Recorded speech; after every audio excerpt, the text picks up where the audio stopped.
I know you heard of BWill. The Sports Section Morning Show. TFTV Sports. Good morning, everybody. Welcome to the Sports Section Morning Show, episode 16. Got a lot to talk about today, man. We're going to dive right into it. Nashville SC against Club America it was midweek, Tuesday, I want to say. Yeah, Tuesday. What an insane match. That was. I ain't gonna lie, I cut the TV off in disgust when Mayer missed that penalty the first time. I could tell by the way he was walking up he wasn't gonna hit it. He just didn't have it in him. Boss, he just didn't have it in him. I could tell he was walking up, he didn't have no confidence, he didn't have no swagger, nothing. I could just tell he wasn't gonna make the penalty. So I just cut the sumbitch off out of disgust immediately. But I get a call. It was a late game too, so it was about 10 o'clock. By the time it ended, I'd imagine pretty late. I go to the room, go to sleep, man. I get a call, Dub Beasy calling me. I'm like, what the fuck this dude want? This dude asked me if we won. I said, hell no, fucking Mayer missed the penalty. He said, no, you might want to go check it out. I go back, cut the TV back on. It's mayhem at Geodis. Fuck, absolute mayhem at Geodis. And, it's all because the keeper from Club America came off the line during the PK. And then, as shit happens, the next penalty kick, Mayer makes it, of course. And then Club America's next PK taker misses his. And then Levis puts his away in the top right corner. What a game that was. And, what a momentum boost for the city of Nashville and the club. It's already going into the quarterfinals of the League Cup is major for Nashville SC, and it's amazing what they've done as a club. And they face Minnesota tonight. So this is getting recorded on Friday. We're live on Friday. I think it's August 11th. So it'll be out, or they'll be playing tonight against Minnesota up in St. Paul. Or no, at Geodis. So another good opportunity for the Nashville SC to find a way to make it to the semifinals, and anything can happen at that point. We got a tough way to the final, and I'm sure we'll probably see Messi along the way if we make it there. But, what a good job the club has done. Sam Surge, what an amazing debut he had. He comes on for the last 30 minutes or so, bags a goal. He just provides everything that Nashville's been lacking with Bunsbury being on the field. We played a little better with Bunsbury there, but he just doesn't provide enough of an outlet. His link-up play is dog shit. And his finishing is terrible. So he doesn't really do much but be a presence up there, and that's debatable at best. He's a presence at best up top. Surge provides all that and more. He's a presence up top. He's an outlet if we want to get out and we want to boot the ball long. He can win headers. And he can provide link-up play, as he did with the ball back infield to Dax when he was out on the left wing. So he's not just going to be a poaching striker. That's what I thought Surge was going to be for us. I assumed that he would have just been a bigger, just a poaching striker, sort of like Bunsbury, that's just going to sort of remain up top and let the guys like Leal, Mukhtar, Schaffelberg and them just play off of him. But he's moving all around. And that's just his first game. He hadn't even really got comfortable in the system yet. But he's moving all around. It's extremely fluid. It's way better than anything I expected. But so with the goal that he scored, I think they were coming out from a goal kick. He's over on the left wing, facilitating play, hits a ball back infield to Dax. And Dax is running, beats a guy, was running up around midfield. Lofts a beautiful ball to Mukhtar on the left edge of the box, left wing. And here comes fucking Surge flying in from the halfway line. And Mukhtar just puts up a beautiful ball, beautiful floated cross to Surge. And he just heads it right into the back of the net, man. It was an amazing goal. And it's just indicative and just shows us what we're going to be capable of when Surge fully gets settled in Nashville. It's going to be amazing to watch, man. It's going to be amazing to watch. And I think he's going to do extremely well for Nashville. Hell, I don't know if we'll be able to hold on to him that long. If he has performances in the first 30 minutes of his Nashville career similar to what he did, Hell, we might be looking at another striker in a couple years because he might be gone to Europe again. Go back to Europe. You know, he's going to be a great player for us, and I can't wait to see where we go for the rest of the year with him. And hopefully he starts tonight against Minnesota. I mean, Gary Smith has got to. I feel like he has to start him, even if it's just for 60 minutes or 75 minutes. I'd imagine Serge has got his legs under him now. He's been with the club for over a week, over 2 weeks, and he had been training in preseason with Nottingham Forest. So, you know, he's in shape. It's just a matter of sharpness. And shit, he's sharp. He's sharp enough for us, as we can tell with his performance against Club America. And speaking of Club America, what an insane, I mean, they had, I think 18 people were detained. A lot of them were younger, not even adults. They were just running on the field. They were throwing a bunch of shit on the field. I knew it was going to be like that because, you know, that's just the reputation that Club America has.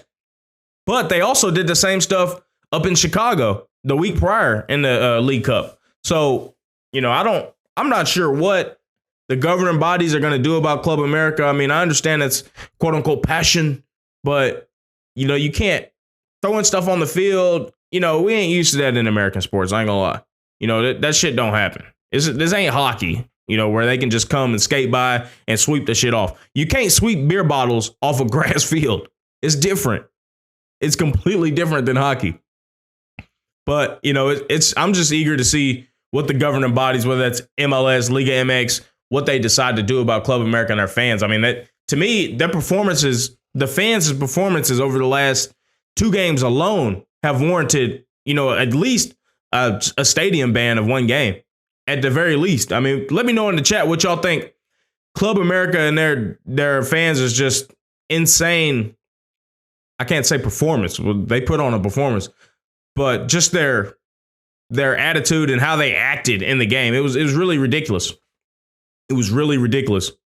But, you know, for my prediction for the League Cup quarterfinal night, I think they'll win it 2-1 maybe. And Minnesota scored, I think, 3 goals. They scored them in Toluca. They had a really open game in St. Paul. I think that was Tuesday. They had a really open game against St. Paul. So hopefully the game isn't too open. I know Gary Smith doesn't like the games to be too open. He likes to be a little more pragmatic. But we've got the facilities to play an open game now. You know, with Serge, we have a guy that obviously he's clinical. You know, that's not something that he was doubted on before he came over here was a finisher. He's a finisher. You know, it's just a matter of getting him the chances. And I didn't think he would be able to facilitate as well as he did just in those 30 minutes. But that was another knock on him. But he's proven that he can at least do that in some capacity also. So I wouldn't mind seeing a more open game. I mean, hell, it's a League Cup quarterfinal at home. So, I mean, go for it. You know, you don't. You know, we can't take it for granted getting this far in the competition because it's still a quarterfinal of like a cup competition between 2 countries. That's a big deal, you know. So, you know, we gotta go for the gusto.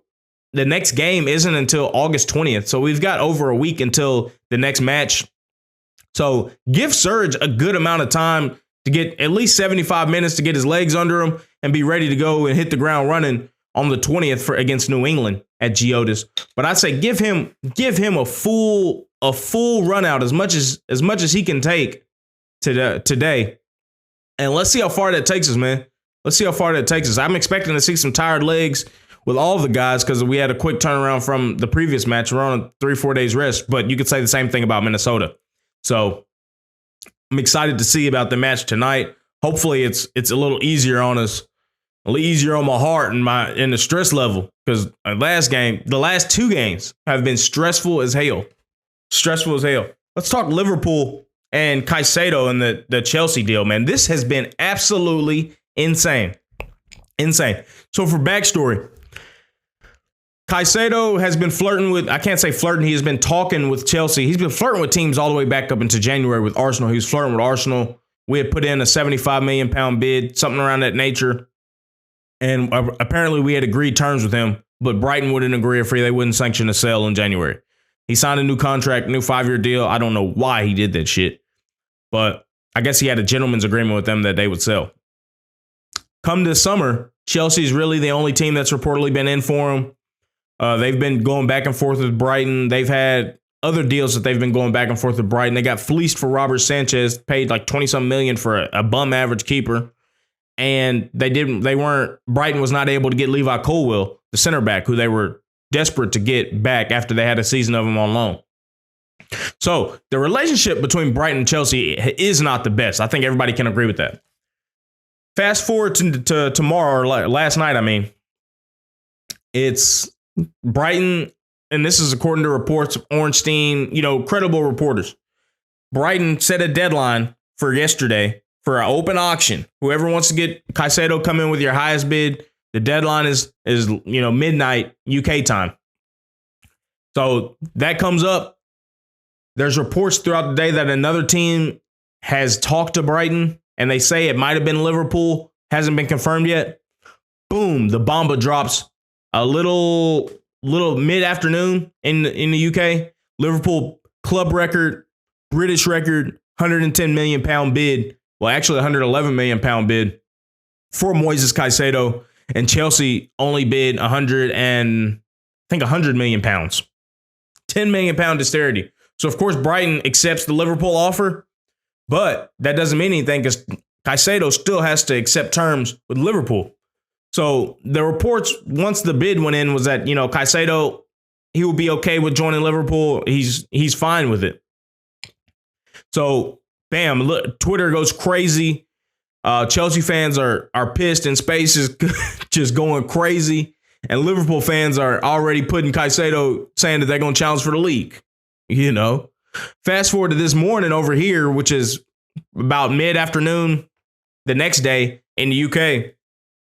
Report comes out that Caicedo's still in London.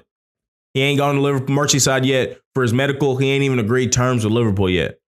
Now they're saying Chelsea's ready to go back in for him and possibly go up to 125 million pounds, which I don't understand. If just go up to 112 million or 111 million and 1 pound like my boy Wenger did. But it's still some uncertainty around his deal with Moises Caicedo because apparently he has not sanctioned himself to, move on to Liverpool. And apparently he wants to hold his word that he's with Chelsea because he agreed personal terms with Chelsea all the way back in May. So just an insane deal that's going on over in the Premier League. And, to me, if you ask me what I think is going to happen, I think Caicedo is going to end up at, I can't even say, man, this shit is insane. I think he'll end up at Chelsea, honestly. Chelsea, they've already agreed terms with him in May. And this, for warning, this shit is liable to change by the time I even get done with this show, let alone by the time it gets up on Spotify, YouTube, and all that shit. This is a very, very fluid situation that is changing by the minute. So I'm commenting on the last I've heard, which was at 7 a.m. Central Standard Time. For all I know, I ain't got any notifications on Twitter yet. For all I know, this man Caicedo Chelsea might have bid 125 million. You just don't know. That's how crazy this situation has been. But, regardless who gets him, if he goes to Chelsea, I'm still not high on Chelsea. Oh, hell. So as of 19 seconds, that's what I'm talking about. As of 19 seconds, Moises Caicedo, this is according to Fabrizio Romano, Moises Caicedo just started to follow Chelsea on Instagram 17 seconds ago. Fuck it, it's insane. And then there's reports saying that he'll happily join Liverpool if they remain the highest bidder. It's just nobody knows what the hell is going on. I definitely don't know what's going on.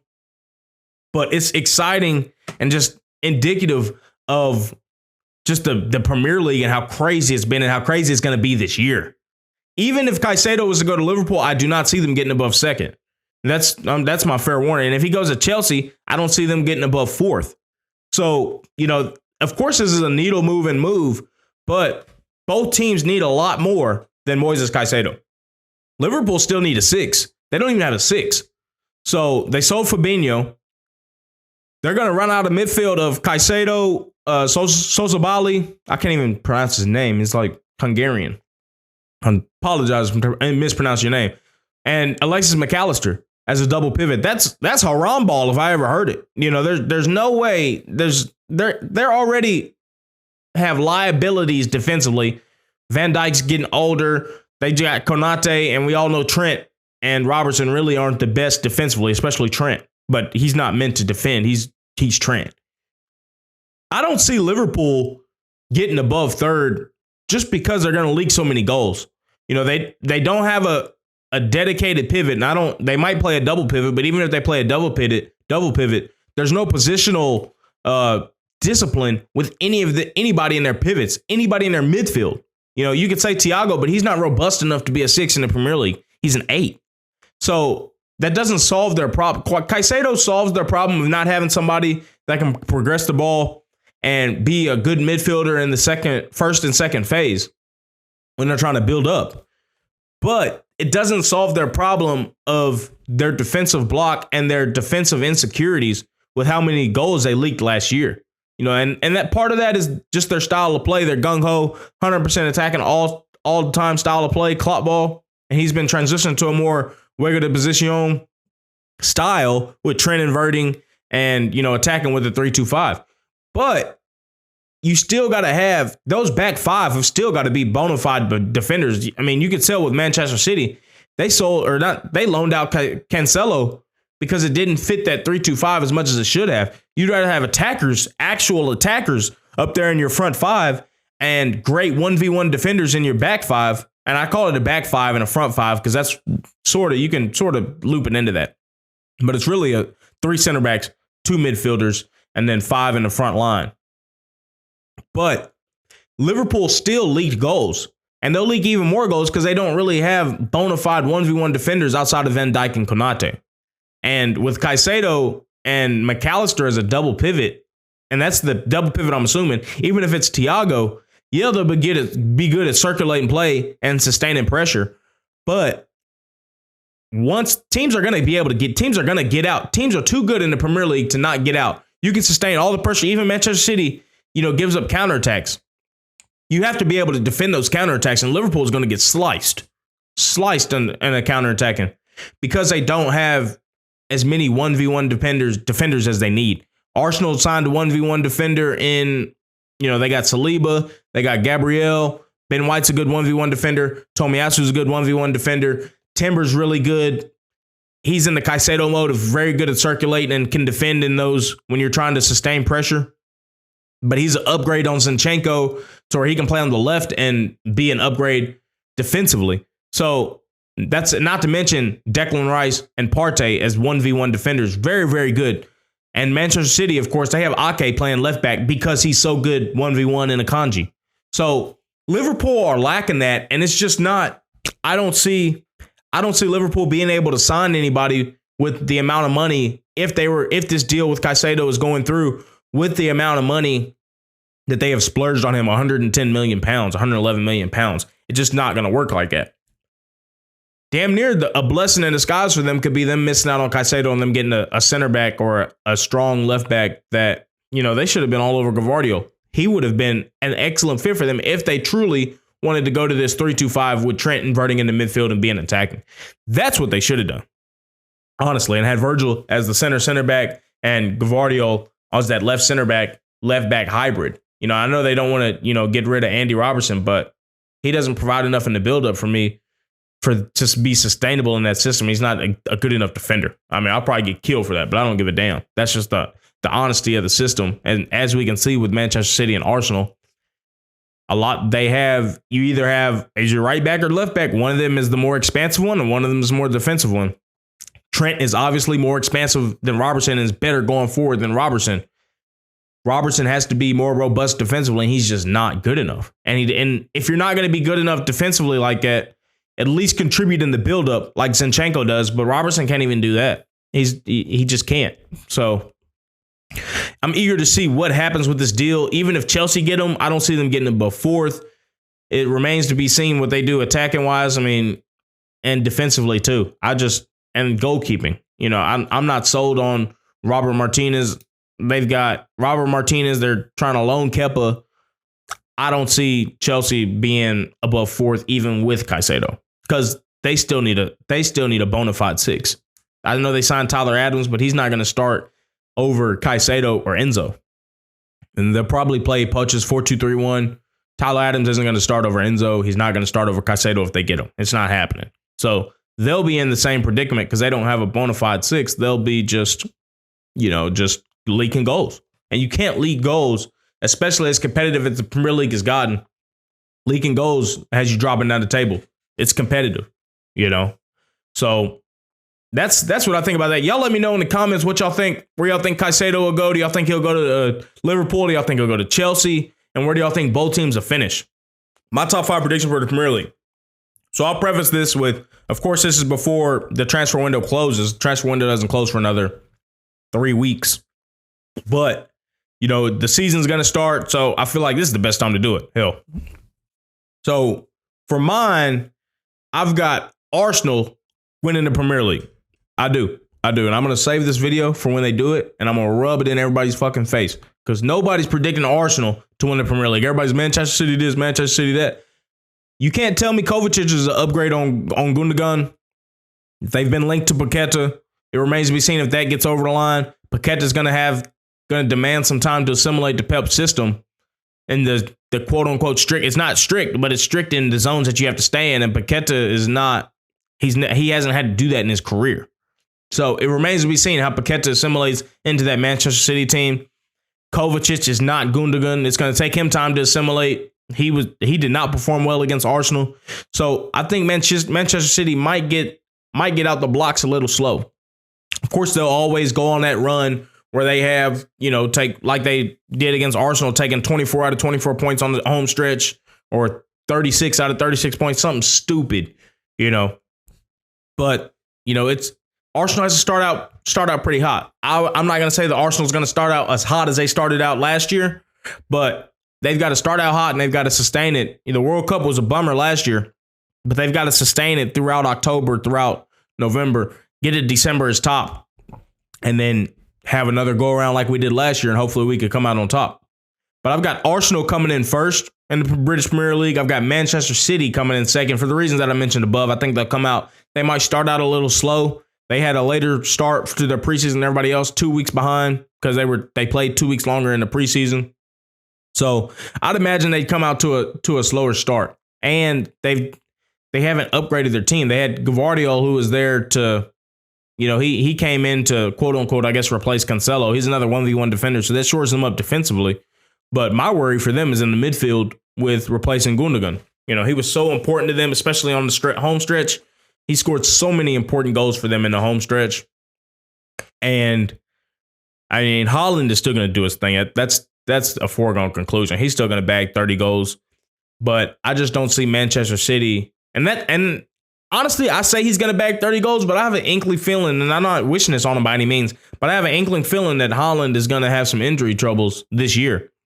He was injured a lot at Dortmund. He played through it a lot. He's a tough son of a gun, but I just see that on the horizon. He played a lot of games this year. I think that's going to catch up with him this year.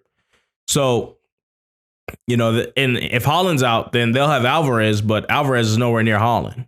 So, Manchester City they'd likely be in trouble if Haaland is out. They likely would. Not like, of course, it's all relative for Manchester City and their trouble. Their trouble is not winning fucking 10 in a row. They're not going to be able to do that without Haaland. They could win 5-6 in a row, but it's all relative to Manchester City. But the way I anticipate Arsenal playing, that might have to be the run that Man City will be going on. Third, I've got Liverpool coming in third, and this is honestly, man, this is contingent on Caicedo coming into Liverpool. If Caicedo does not come to Liverpool, I see Liverpool getting fourth or fifth, maybe. I'd say fourth. I'd switch my third and fourth team if Caicedo doesn't go to Liverpool, if he goes to Chelsea. So, and for the reasons that I mentioned before, Liverpool they're not robust enough defensively, and they're going to leak goals. So, that's the thing with Liverpool. They don't have a bona fide 6. They need a 6 no matter if they get Caicedo or not. They need a 6. They just do. Fourth, I've got Manchester United coming in fourth. I think their problem is going to be up front. They can only play hoofball up to Rashford for so long. I mean, they're not going to be playing, like Manchester City or Arsenal. They're going to sit back a little more, be a little more defensive. United will be. But you still got to be clinical up front. They've got fidget spinner Anthony Anthony up there, he's got to score some goals. They spent damn near $100 million on this guy, and he ain't scored nothing, not damn near anything last year. Nothing. So United fans, y'all gotta hold your boy accountable. Him and Jayden Huncho, both of them. Y'all gotta hold them accountable, just like y'all hold other fans as players, other clubs as players responsible. Y'all hold other clubs players responsible way more than y'all hold your own responsible. Come on now, y'all can't just gang up on Harry Maguire. Gang up on Anthony and Jayden Huncho for not performing. Y'all spent damn near 200 million pounds on them combined. Come on now. Rasmus Haaland, y'all signed him for 85 million. They're saying he's got back problems. He's going to be out for 2 or 3 weeks just from the jump, and he won't be able to play more than a game a week for a while until his back clears up. So United, that's going to be their problem. But United always finds a way to get results, whether it's because the referees, or it's just, they always find a way to get a result, man. It's really ridiculous and crazy if we're being honest. But Rashford is going to have a big year for United. United's solid defensively, and they're solid in the midfield, especially if they find a way to get Amrabat from Fiorentina to partner with Casemiro. That's just going to solidify how defensive they'll be, honestly. But I'm eager to see how United do, because if they get Hojlund back and Hojlund is able to beat these back pain, whatever the hell he's got wrong with his back, they'll have a lot of pace up front between him and Rashford, not to mention Anthony and Sancho creating for them. So, excuse me.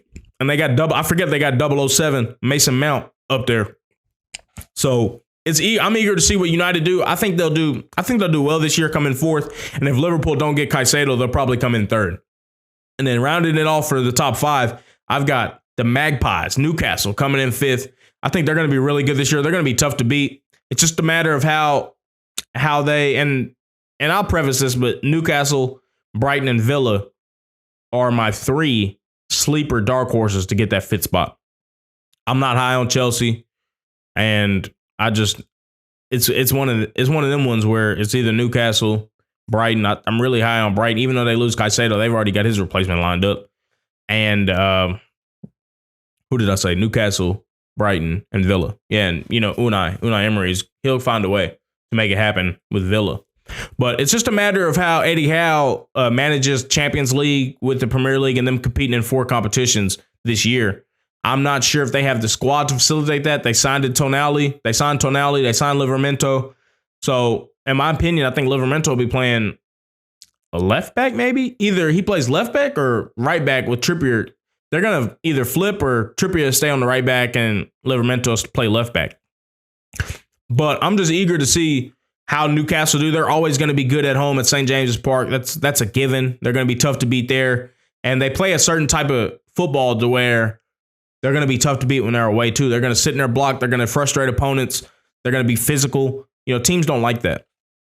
So I really see Newcastle doing well this year. It's all about how they find a way to manage their forward line, their striker situation with Callum Wilson and Alexander Isak, and how they manage Europe.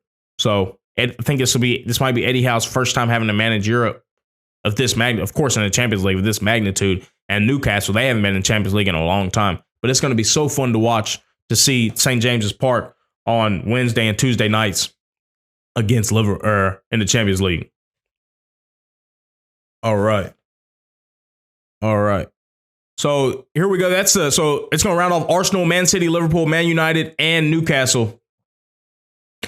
And that's my top 5 prediction. Y'all let me know in the comments what y'all think about that in the Premier League. Who y'all predict to win the Premier League and who y'all predict to be in the top 5 for those Champions League places. Usually I would do top 4, but the top 5 is because they're going to get an extra Champions League place with the coefficient. So on to the Titans. We got a caller that's supposed to be calling in, a Titans Twitter icon. Waiting on a call from him. We are going to see. I also have another one called. I think Jaylen should be calling in. Going to preview this game coming up. So getting to the Titans until we get that caller in.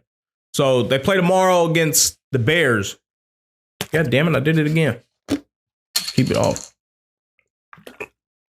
They play tomorrow against the Bears, 12 o'clock at noon. I don't like that shit on a Saturday. Keep it on a Sunday. But apparently Chicago is going to be playing a lot of their starters, so we might get put in a pack. I ain't going to lie. But I'm not worried about the result. Obviously, as nobody should be. Nobody should care about preseason results unless you're the Ravens and you got a 23-game win streak on the line. But for me, it's all about the position battles, specifically quarterback, the receiver position to see who comes up and surfaces as the wide receiver 3 and 4. And also, I'm eager to see what Rashad Weaver does in preseason too. It's time for him to take that next step. He had a good season last year. It's time for him to take the next step. And also, I'm eager to see what this O-line does as a whole. Are they going to play this first preseason game? Nobody knows. That their Titans are keeping their cards closer to chest. Vrabel and the not new head coach, but he's going to be a head coach for Saturday. I think Williams is his name. They're keeping their cards closer to their chest. So I'm eager to see what they do there. But so, diving into that. Damn it. Diving into that. Will Levis versus Malik Willis. Both of them have been stringing together good days. Absent from, I think yesterday they had a really rough day. Quarterbacks, the whole offense did. Not even just Willis and Levis. It was Tannehill also. The whole offense had a rough day offensively against that defense. We're going to have that conversation too. This defense has won entirely too many days in training camp, man. It's been ridiculous. Entirely too many games. But, I'm eager to see, first off, how Vrabel and them manage the competition with Willis and Levis, with whether they let them play a full half, Willis plays the first half, Levis plays the second half, or they alternate quarters. And also, the Titans fans, don't read into too much who starts the first game. Don't read too much into that. I'm assuming it's going to be Willis just purely off of seniority. And that's probably what it's going to come down to. But I wouldn't read too much into that anyway. But anyway, with Malik Willis, he has to come out here for him to really prove that he's taking the next step, as everybody has said. For me, he's got to come into the game, and the game has to look slow around him. I'm going to explain that further. Anytime last year, and this is a combination of things. One, it's our O-line was so shitty. That's one thing. But also, it's just Malik Willis not being comfortable with whether that's the terminology, getting out the huddle on time, managing the offensive line at the line of scrimmage, calling any check plays, and, getting his cadence underway. Everything that he was doing looked entirely too fast. And I think it starts with getting out the huddle on time, reading the plays out as he should. It's a big step going from Liberty University, where you don't even huddle up. You're on the sideline looking at play call cards, and you don't even have to call out a play as a quarterback, to a pro style offense when you're getting a call in from a coach on in your helmet, and you got to call in a play that takes 10 seconds to read, and you got to read the son bitch off right. So that probably was the little itty bit that started the snowball effect into Willis looking so rushed with everything that he did. I just don't see. I'm not going to say I don't see him improving on that. I have to see him improve on that. That's the biggest problem I have with Willis. And from that, there's a lot of things that trickle down from that. When the game slows down for him before the, pre-snap, that's when things can slow down post-snap for Willis. And that's really another issue of his, is that he just hasn't had the ability to be calm in the pocket. And we got a caller calling in now. Give me 1 second. Morocco, what's going on, brother? You doing all right? Man, I'm blessed, man. Ready to talk about these Titans. Man. So first off, tell the viewers what about yourself, how you got started, rooting for the Titans, and then we can get to the game, man. Tell us about yourself, man. Pretty much, man. I grew up in Mississippi. Mm-hmm. I always wanted to be a fan of an NFL team, but I just felt like I needed a team that was closer to me. And at the time, I didn't have that. The closest team to us was the Saints, fan, around the early mid 90s. Who wanted to be a Saints fan? They was terrible then, man. They was terrible. Right. That was the Ain't day. Mm-hmm. But, when they were wearing brown bags and shit. Right. It was terrible. But, yeah, man. The Oilers end up moving to Nashville, and I, had family in Nashville at the time, so I was like, yeah, I need to check this out, man. For sure. And I kept watching, and obviously the Super Bowl run helped things or whatever. Man. But I knew I was locked in when we came up 1 yard short, and I fell out in the floor, damn near in tears. Man. The first of many heartbreaks as a Titans fan. That's how they hook you. Right. I felt that at an early age. It's traumatizing, man. But that early 2000s team, that early 2000 team had a ton of characters on there. They had Eddie George, Steve McNair, Wycheck and them, and Curse, the Freak. They had a lot of likable characters back then. I mean, we're sort of getting back to that now, ain't we? Oh, yeah, most definitely, man. And I tell you, of course, Steve and Eddie, they locked me in and whatnot. Steve being from Mississippi and Eddie George just freaking running over everybody. Oh, yeah. But, man, I took a special liking to Blaine Bishop, man. I mean, hard-hitting Blaine. Right. He stood out to me, man, because, I just seen this guy just, running around, just, laying along with the dudes, man. Right. I'm like, man, dude out there hitting. And then it's funny because I found out his nickname was Hitman. I was like, yep, that explains it. That's right. Hitman Blaine. Right. But as far as the team today compared to them, we kind of getting back to that. Yeah. You see the resemblance between Eddie George and Derrick Henry's style of football. Mm-hmm. Man, the safety play of Kevin Byard and Big Jeff. He just fit that mold of, past defensive tackles or defensive ends that we've had. Yeah. How he talks his trash. Man, I think that's what got old boy in trouble. Right. When the dude that what's his name? The one that got the fighting with him. Call him Left Hook Jones or something. Yeah. Heavyweight champion Jones. Nashville heavyweight champion. My boy said he was disputed champion because he took a L though. All right. He forgot that Vrabel was undefeated. Right. He had to go to the sandpit and then he was gone. But but yeah, man. Tell me what position group are you looking forward to most to seeing this first game? I know quarterback will probably be a natural answer. Well, yeah, of course, man. We got to check out this quarterback battle, man, because, shoot, man, one of these guys may end up being the future quarterback of our team. So, Right. Yeah, I'm most definitely going to check that out. Outside of that right there, I'm looking to see what's going to go on with the offensive line tonight.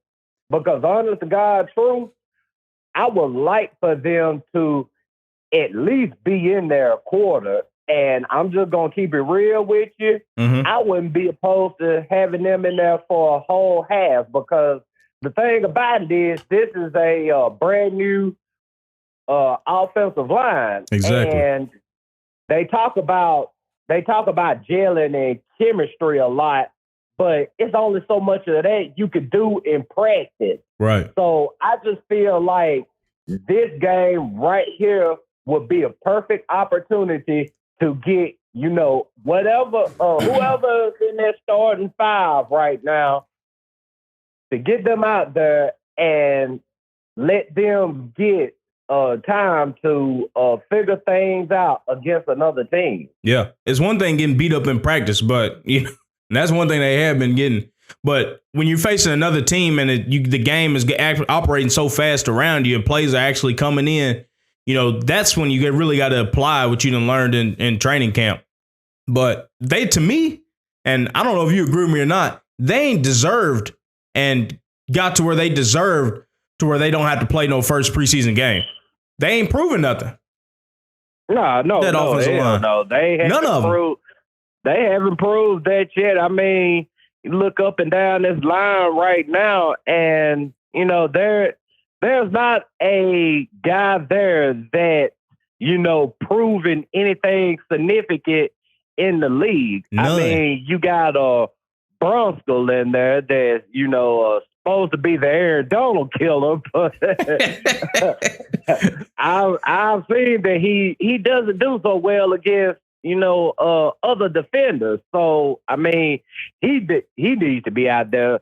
Skoronski most definitely needs to be out there. I mean, he's a rookie. I mean, he needs to get all the playing time that he can get, and I know that he's going to be locked into the starting lineup. Yeah, he'll probably be playing guard. Man, this is the perfect time to get him in there and see what he can do against an NFL defensive tackle or defensive end. And Andre Dillard, I'm worried about him.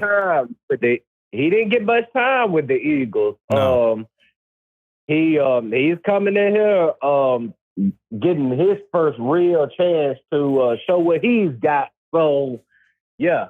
I'm worried about Dillard, man. I ain't going to lie to you. You say you worried about Dillard? I'm worried about Dillard. I ain't going to lie. Oh, yeah. He's been getting picked on in practice by Arden Key. Yeah, Key said he had about 8 sacks one day. Yeah, man. I think that was before they put on the pads. Yeah. It's concerning, but at the same time, no pass. There's only so much that he could do. But right, D lineman gonna win that. Pass on. I mean, he still struggled a bit, and I mean that's kind of expected, but not at a real high rate. But they said that he stringed together a good couple of days. That's right. And he also mentioned that he's starting to get comfortable within his role, and things are slowing down for him a little bit. So right. And he also talked about not having to go out there and be pissed off to get the job done, but just being able to utilize controlled aggression. Exactly. So, yeah, I did say that I did see that he said that he prefers to do it that way. But right. He either way, I don't care which way he prefers to do it. He just needs to get it done. But I don't see him not being an upgrade over what we had last year anyway. I mean, he has to be, right? Man, I hope so. That's what I'm saying, bro. That's what I'm saying. He's got to be an upgrade over what we had. Yeah, I mean, I Lord knows, I hope so. You talk about PTSD, man. Dennis Daly, I mean, dude shook me up, man. I can't go through another season of that. That's all I'll forever had. Yeah, I can't go through another season of that type of left tackle play. I could take it on the right tackle because at least Tannehill can see the dude coming, but not at the left tackle spot. I can't do that. Right, man. And what's crazy about it is Dennis Daly. I mean, shoot, he got a job with Arizona at the peak of free agency. Yeah.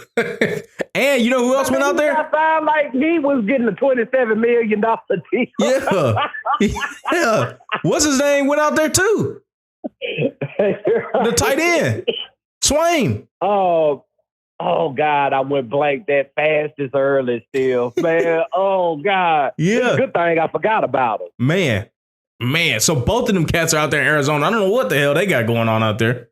Man, there's money awesome for it, man. I mean, either he really believes in them guys or he's trying to get back at Arizona for something Arizona did to the Titans. Right. or he ready to get up out of that job. I don't know. Exactly.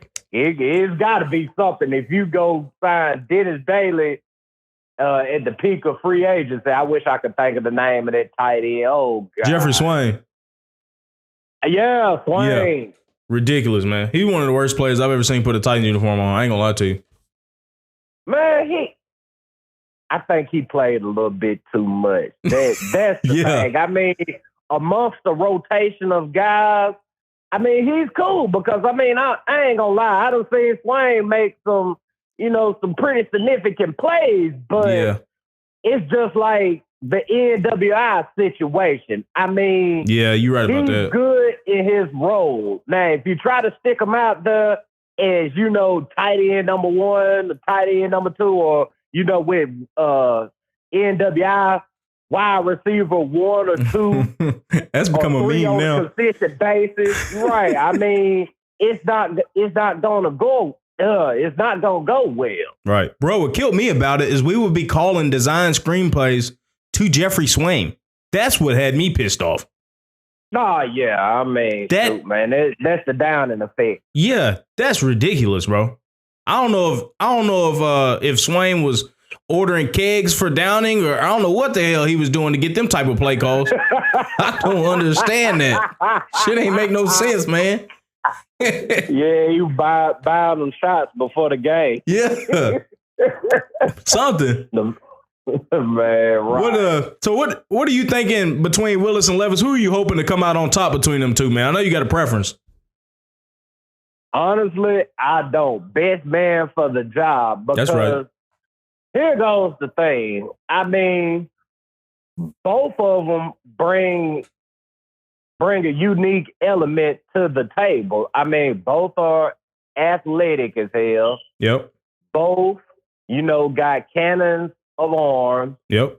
I mean, I just think their play styles, are somewhat similar, man. A little bit. Yeah. That's pretty much what I ask in a quarterback. I mean, be unique. And I feel like both of them are unique. Therefore, I really don't have a preference between Levis and Willis. I mean, I just want the best man for the job. And honest to God truth, I hope they both go in there and kill it. Yeah, and man. Give the coaching staff a very, very hard decision to make. Somebody got to stay and somebody got to go. But whoever goes is going to be a starter and will get great compensation for that. That's best case scenario. Sort of we end up in, I guess, somewhat of the situation that the 49ers was in with Trey Lance. Right. That would be best case when we able to get, because we're short of draft picks coming up on this next draft. We sort of used a lot of them trading away this past year. But, that would be best case scenario if one of them boys balls out and the other one, well, actually both of them ball out. And we know that we got a bona fide starter in the future in one of them, and we could trade the other one for some draft picks. That would be best case. I'm eager to see who starts, though. I think it'll probably be Willis starting. Not that really matters too much. Willis starting. You know how Vrabel is. I mean, he ain't gonna tell you anything until he has to say something. But everybody pretty much knows that it's going to be Willis. Right. I wonder why that irritates people so much that he doesn't say that much. I mean, we know that's him, and we know that's how he operates. He's been like that with teams he's been with his whole career with New England. That's where it comes from. I don't know why Titans fans still get irritated by that. Man, listen, man. Titans fans are spoiled when it comes to getting information from coaches. Because, I mean, Jeff Fisher from back in the day, man. I mean, he was real media friendly. Mm-hmm. Think back to Munchak. Munchak, he would tell you some things. Yeah.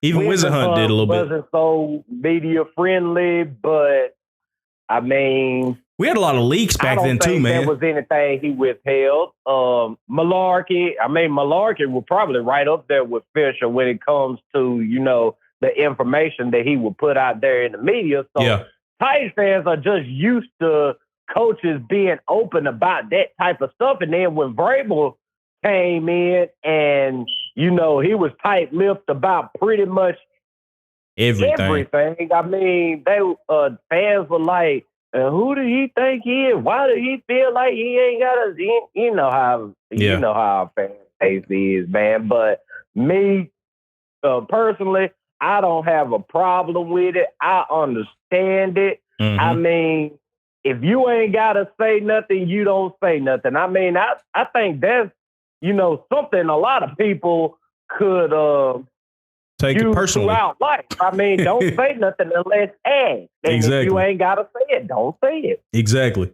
We also had a lot of leaks back then with Fisher and them Munchak days. A lot more leaks to the media than we do now. They really tightened that shit up. Vrabel and them did. Oh yeah, most definitely. But it just goes back to the dysfunction in the front office because we had a lot going on in the front office at the time. So people pretty much just moving to their own beat, or they had some type of vendetta against somebody, and they like, what, screw it, I'm gonna throw this information up out there. And now, I mean, everybody's pretty much on the same page, and they're not gonna say anything to anybody. And if somebody does say something, there's going to be some consequences to be paid. For sure. Speaking of the dysfunction, I saw the interview y'all had with Nate Washington, man. That was excellent. And he gave really good input on some of that dysfunction that we had in the organization. Bud was running like it was the Wild Wild West, wasn't he? Yeah, man. And shout out to Nate Washington, man. For sure. Shout out to Nate. This is a great time to plug the podcast, man. Y'all make sure y'all check us out tonight, the Titans Coliseum. That's right. Podcast with me, Leonard Firestone, and RJ Ellison. We're going to be doing our preseason game 1 preview tonight at 7 p.m. So y'all make sure y'all tune in. But yeah, for sure. Yeah, man, Nate pretty much broke that thing down, man. I mean, Bud was just out here being Bud. Hey, man, he was a rock star, wasn't he? Right. You got me thinking back to that 2006 draft where Vince Young got drafted. And hey, man, he made that call, didn't he? Yeah, he flexed his muscles then, man. VY my guy. and man, I can't blame him, because if VY had more support in Tennessee, he would have been really good. The man had a winning record with us. I think he was like 36-16 or something. Yeah. I mean, he had a good record, and the haters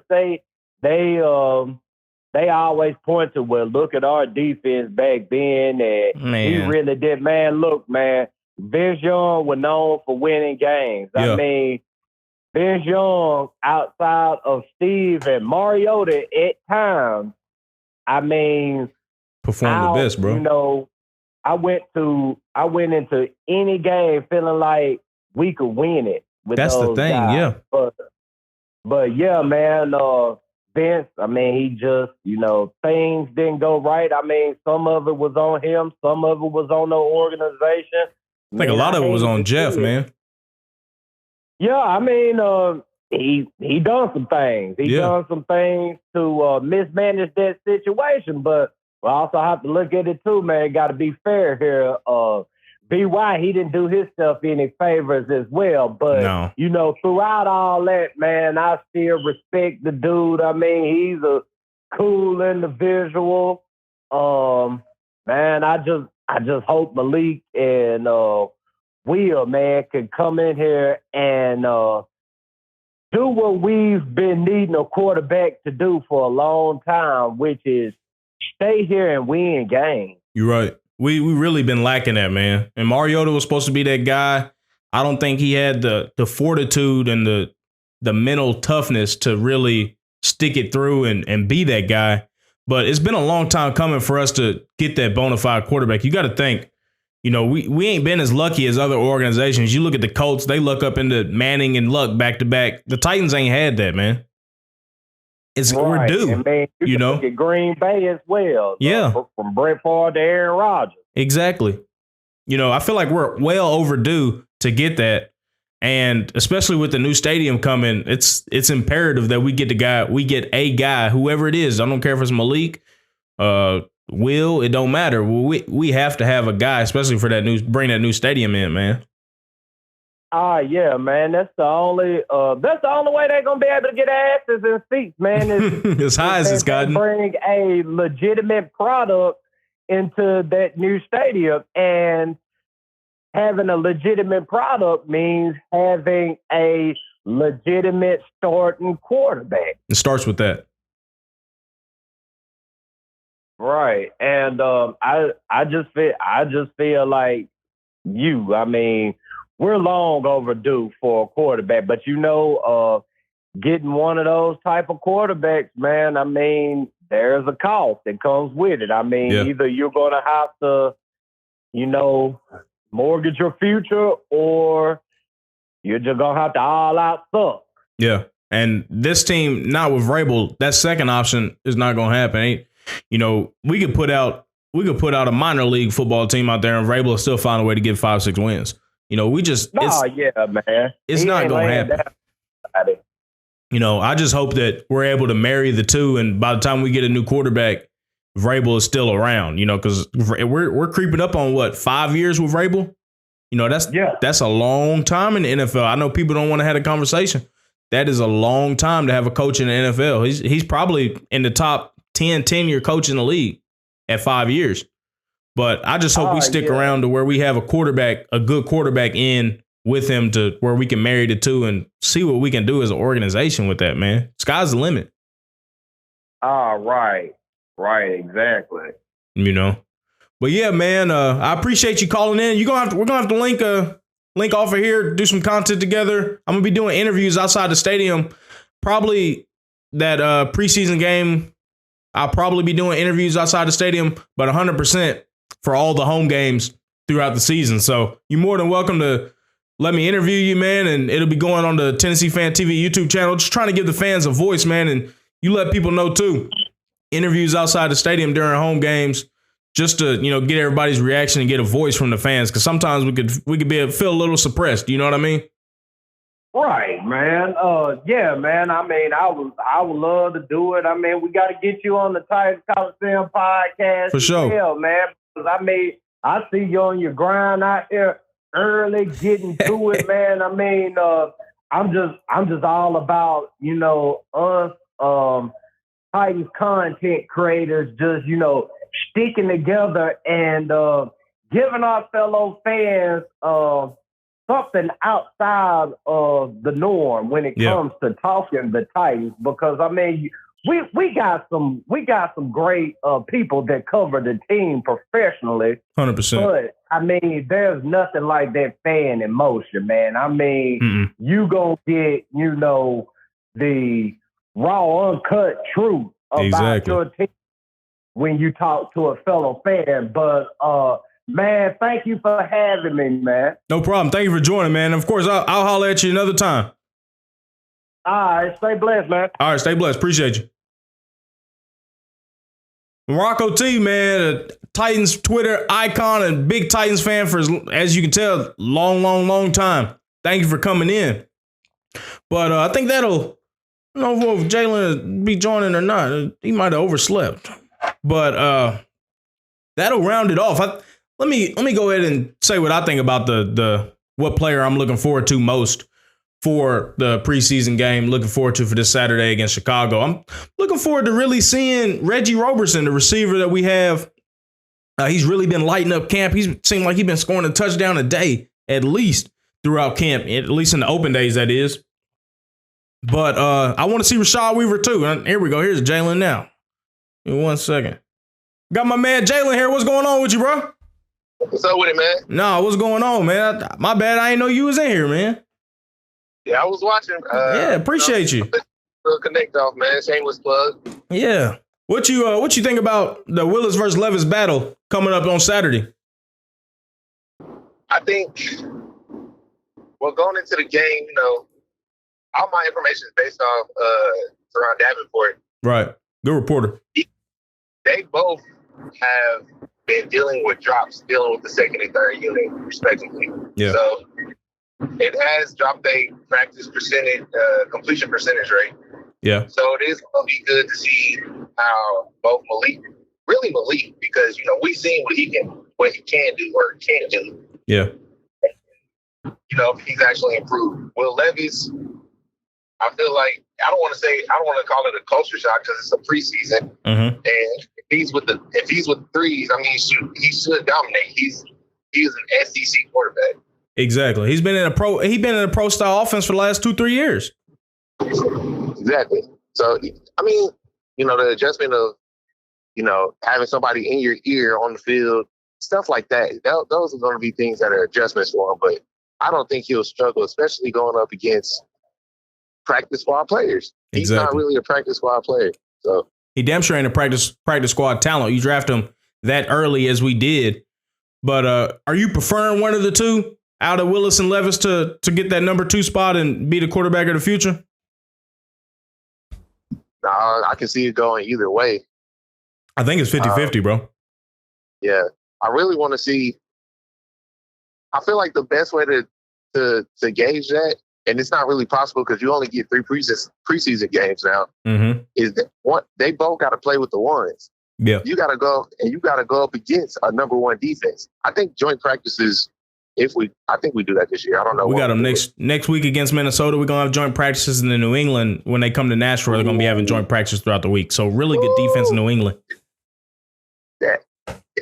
Going up against that New England defense, yes. Going up against that Minnesota offense. Yeah, I'm worried about what my boy. I'm worried about my boy Fulton, man. I ain't gonna lie.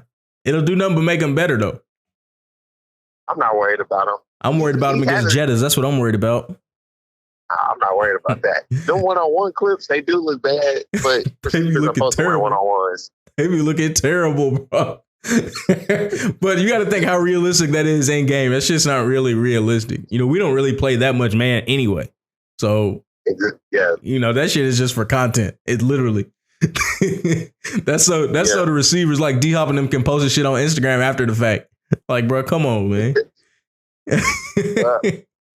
But I do feel like in order to tell which quarterback will be like our quarterback of the future will be whenever they do play up with the ones, Jaylen Burks, if D-Hop is still here, which he should be. Yeah. I'm talking about next year mostly, but yeah, for sure. But they got to get a chance with them guys, not Mason Kinsley and Racy McMath. And wide receiver 1, Nick Westbrook-Akina. You don't keep giving them that praise, bro. Hey, my boy been struggling, man. Somebody got to gas him up. It's gonna be me, man. I'm gonna give him the support he need. Everybody want to get down on Westbrook-Akina. Hey, he just got to get a role for him, man. He's straight. Yeah, he should be good enough to catch open passes in the NFL. I don't think they're gonna get any. I don't think they're gonna get any time with the one receivers until maybe next week. They ain't gonna get none this week. I doubt it. I don't think any of the one receivers gonna play. The Bears are playing they ones though. That's what's crazy. Yeah, right. That is crazy. Fields is playing everything. I do believe. Yeah, I mean he's still. I don't want to say new, but he green. He's still he's still gelling. Like yeah, he like you were saying with Rock. Like they don't have that time. Like nobody on the Bears is. Oh, I'm not playing preseason game 1. Right. So not that that's their choice, but it's also the coach is looking at him like, does he deserve to have not played the first game of preseason? No. We don't have anybody, and especially like Morocco said, we don't have anybody on that offensive line that's really proven anything in the league. How many snaps do you want them to play this game? How far you want them to go? I guess the unofficial starting unit, 1.5. Yeah, quote unquote. You want 1.5 from them? Yep. Yeah. Depending on if they have let's say they have a 13 play drive in that first quarter. Yeah. Okay. Maybe a series, depending on how that series goes. I'd say 15 plays would be good for the first game, at least. Yeah. But it'd be sad if we don't get 15 plays in the first fucking half. Right. That's what I'm saying. Because if you get a 10-play drive in the first quarter in the first series, that means something was going right. You were either getting good run blocking, good pass blocking, or both. Yeah, exactly. If they get a 10-play drive, like we go 10 plays down the field and score, they can take the rest of the night off. Honestly. You put together a good drive like that, you end on a high, and then, maybe you ease them into double that in week 2 where they get a 20, 25 plays and then give them week 3 off, Yeah. Who are you? Is there a player in particular you looking forward most to seeing? I know besides the quarterbacks, I know we all looking forward to seeing that. Oh man, I can't. It's not a player in particular, but I can't wait to see the defense. Oh yeah, man, the defense been flying around this offseason. Man, I don't expect to see Harold Landry. Though I wouldn't be surprised if I did, but I don't expect to see him. Yeah. But Arden Key, man, the way they've been talking about him, I do want to see. I can never say his name. Number Aziz. 2. Yeah. I can't wait to see him. Bro, you see how he's built? Like he's a Aziz Ashair. I think that's how you pronounce his name. Bro, he's built like a hybrid safety playing linebacker. I don't know if that was you. That might have been you that said that on Twitter. Yeah, bro, he's built like a hybrid rangy safety, but he's thumping like a middle linebacker. Yeah, there are some guys that do that in college. Like they make that transition. Yeah. You know, they might just put on too much weight in the weight room or something like that. But yeah, that's not nothing new. So he might have really been playing safety. It very well could have. And they say, hey man, look, you moving like a linebacker. We're about to see what you look like a linebacker, and he succeeded. Man, I'm eager to see him. I'm ready to see what Rashad Weaver does if he's ready to take that next step as a pass rusher. Also, not just as a pass rusher, he was always pretty decent as pass rusher and pass rushing downs, but more so with his run fits and combating against the run. That's probably setting the edge. That's what I really need to see better from Weaver. But if he's able to do that, I think he'll be a really good piece for us on that defensive line. Our front seven is nasty, fam. It is. My only thing about Rashad Weaver is it seemed like he ended up being a de facto starter. Both he got drafted in 2021, right? Right. Bud Dupree went down, and then last year Harold Landry went down, so he just had to start. Yeah. So, and naturally, especially on defense, like you may just get thrust into a position where now it looks like you're having success because he would get sacks, and I would be like, I don't know, I'm just still not impressed. Right. So I know what you're saying. He needs to separate himself. Yeah. And, the thing with the sacks, though, in our defensive line, it can be a little inflated. I'm not discounting the numbers or anything, but, we had the guy that come off the bench last year that I think he signed with Chicago, maybe. He got paid somewhere. He came off the bench. It was a practice squad guy, came off and got like fucking 7-8 sacks. It helps when our scheme is the way it is and you got animals like Simmons and Dupree and Landry hogging up blocks and Tart. You know what I mean? Yeah. It's like I'll compare it to a thing in basketball. It's like the rookie basketball player coming in. You don't really have no film on him, and he's just ISO cooking niggas up. You know what I mean? Yeah. That's sort of what it is. But I think Weaver just has to take that next step to be more consistent all around, where he can play 3 downs and not just be a pass rushing guy on 3rd down. He's big enough to be able to play all 3 downs. He's not no small pass rusher. You know what I mean? Yeah, I get it. That's why I'm just he's good enough to be a starter, but he's not consistent enough to be a good starter. Yeah, that's perfect. That's a perfect way to put it. Because, he's just, and maybe I ain't gonna say that's his attitude, but he got fined for showing up late and he posted that bullshit on Instagram or Twitter. So maybe that's something that they're working on off the field. Because that sounds like what you just said. That's more so off the field mentally thing than talent. That consistency. Exactly. I am excited to see our front seven because that's been our staple for the years. I am excited to see Roger McQuarrie. Are you happy with him moving inside? Well, they drafted him as a slot corner now. Man, I don't know what the hell they drafted him as, an outside corner or slot corner. I just know he was playing both last year, and they moved him outside. He was getting cooked inside. He was getting cooked outside. He was a rookie, though. Well, because I know, I want to say that they did draft him as a slot corner, but, we had all them injuries, so he had no choice to play outside left, outside right corner, or whichever side he was on. I'm not sure. Right. I know for a fact they drafted Molden to be a slot corner. He's got moved to safety. Yeah, but I think he's getting I think he gets that role where a coverage end. He's not really a safety. He's more of a star. Yeah, for sure. Because I'm not at their practices. I don't really know. But when he is in the game, he's more so a slot corner or that star. He plays that star role.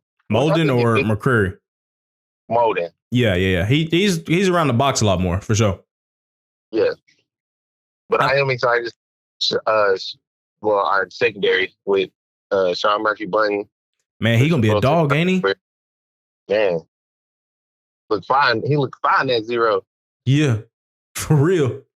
So our secondary, I'm not too concerned about the secondary as others are. I'm fairly confident in it. You know, you got Fulton, Murphy Bunting, Molden, and McCreary as your 4 corners, and then you got, you know, we play with 2 or 3 safeties, Molden, Byard, and Hooker. You know, granted, we don't have that much depth safety-wise, but Byard, knock on wood, he stays relatively healthy, and Hooker just needs to stay healthy, and we'll be set. Yeah.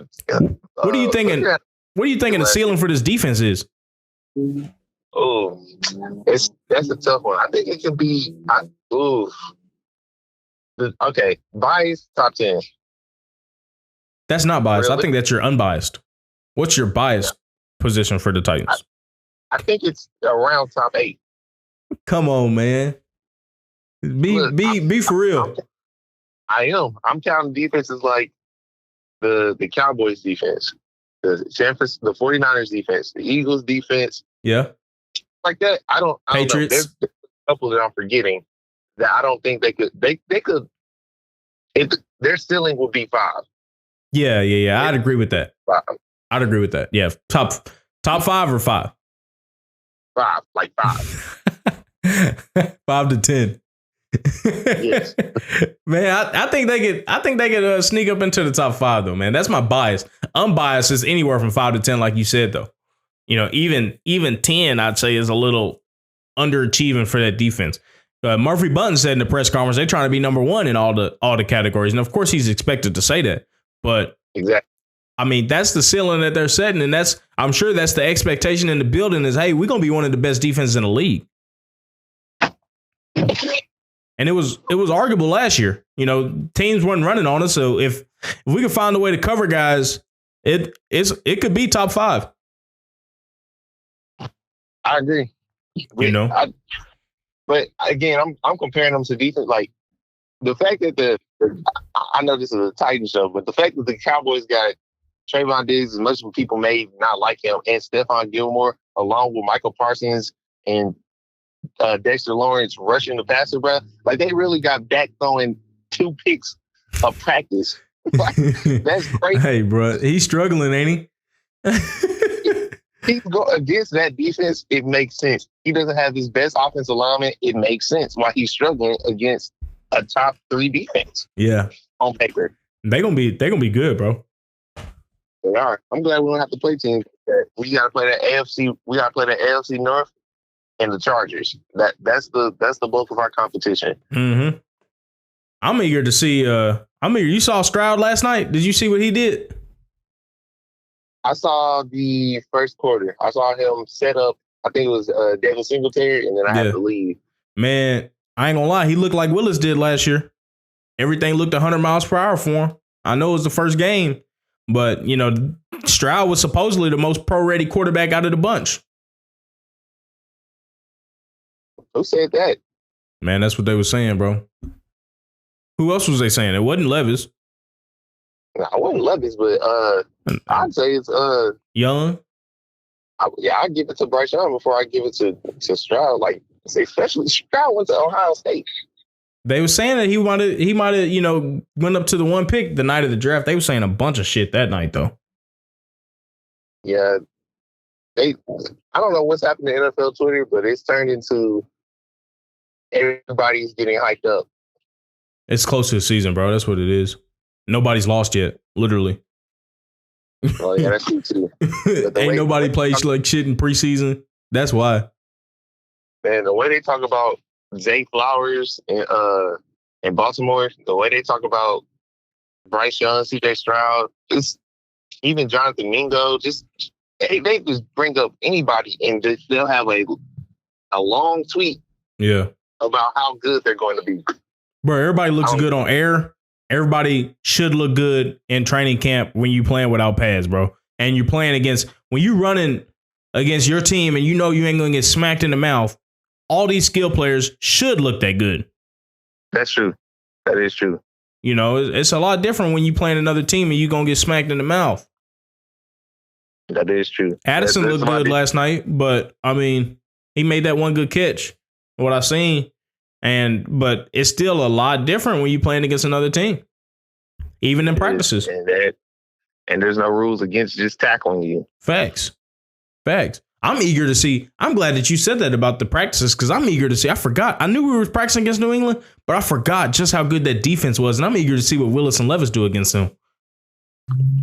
Yeah, I feel like that'll be a good mark. I feel like the Vikings, even though that's not the strength of their team, it's definitely that offense. Right. But I do feel like, that'll be an adjustment period for them, just seeing a different defense. Mm-hmm. And then you go against New England for God knows how many times we had a joint practice against them. Yeah.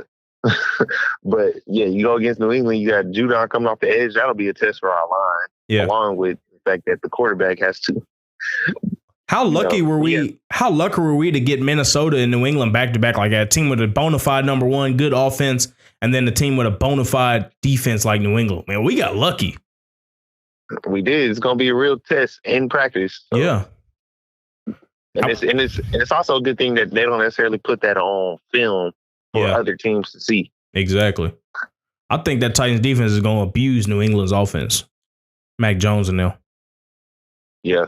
I think that Titans defense is going to do the same thing to Kirk Cousins. Kirk Cousins, they don't have the best offensive line. No, hell no. Cousins was getting lit up. Man, Kirk Cousins had that rib injury. So yeah. Yeah. But it's just as much as Tannehill. Exactly. He got hit more. He was the most hit quarterback in the league, I want to say. But yeah, man. Yeah. What else we got? I think that's it, man. You don't like soccer, do you?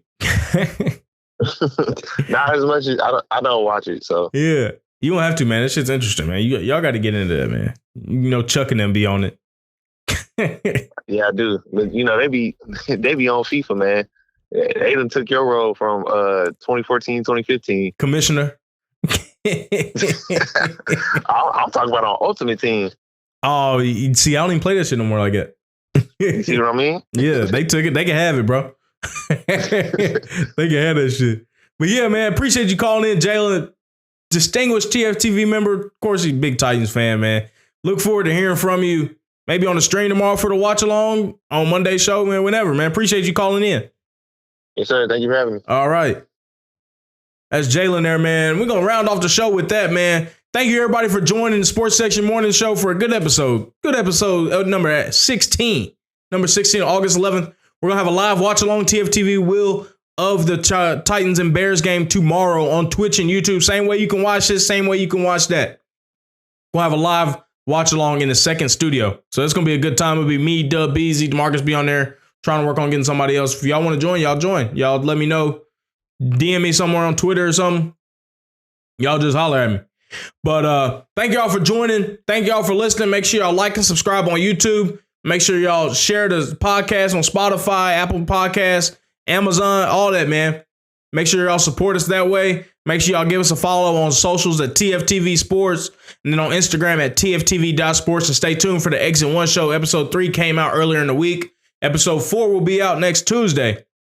So y'all go to that on YouTube at the Exit 1 show. At Exit 1 show, not at the Exit 1 show. At Exit 1 show. Check out episode 3. It was a great show, man. It was a great show. But once again, appreciate y'all joining. Y'all check us out on Saturday, tomorrow for the watch along. We'll holler at you. See you.